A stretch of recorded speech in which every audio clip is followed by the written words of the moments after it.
In 1987, Technos Japan and Taito would release Double Dragon for the arcade, a game that innovated the genre that we all know today as the modern-day beat-em-up, where you must progress through each stage and deal with a horde of thugs who want nothing more than to hand your ass on a silver platter. And how do you prevent that?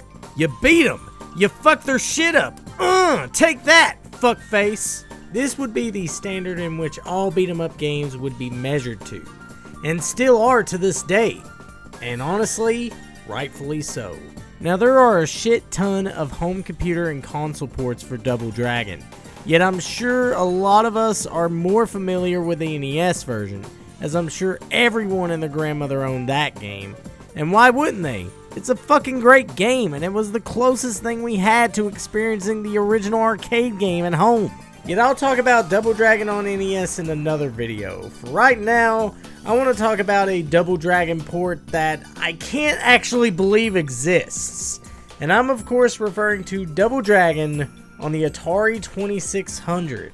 So yeah, this port was handled by Activision, and it was released in 1989, which was way late in the Atari's lifespan. Hell, Double Dragon 2 was already out a year prior to this. So why did they think this would be necessary to port the first game onto a system that was almost obsolete at this point? Would you really want to play this over any of the other versions?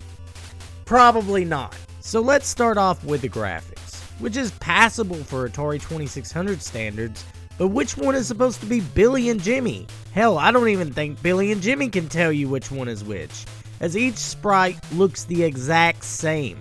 Hell, even the enemy sprites look the same as the player sprites. But nevertheless, the sprites are the least of this game's problems, as the difficulty is so overwhelming that it'll rip your balls off and force them down your throat.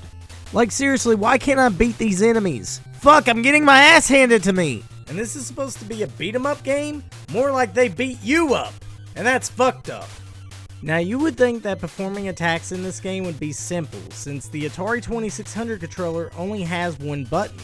However, executing moves is easier said than done, as half of the time the enemy will counter you and you won't have the chance to move away from them, as they'll just drain your energy, which is bullshit as all. What the hell? The game has 4 moves you can pull off depending on which way you move the analog stick while pressing the button. You have the standard punch, kick, elbow punch, which is really tricky to pull off, and the jump kick, which is good for getting away from your enemies, yet it doesn't help much when it comes to attacking enemies, because once they get knocked down, they'll instantly get back up and own your ass. Fuck! So yeah, that's the biggest problem I have with this game. It's so overwhelmingly difficult that it's virtually unplayable. And look, I get that this is Double Dragon, and it's supposed to be hard. But when you're having a hard time getting through the first set of enemies, that should be a clear sign that this game is fucking bullshit. Now the game also features 3 modes. You have your standard single player mode, which needs no further explanation. 2-player mode lets the second player join in on the fun of seeing them get their ass eviscerated, which is always nice.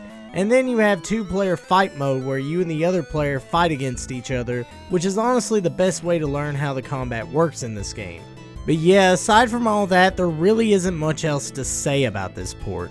And while it is fascinating that this port even exists, I couldn't really recommend you to play this one, as it's virtually unplayable with its relentless difficulty.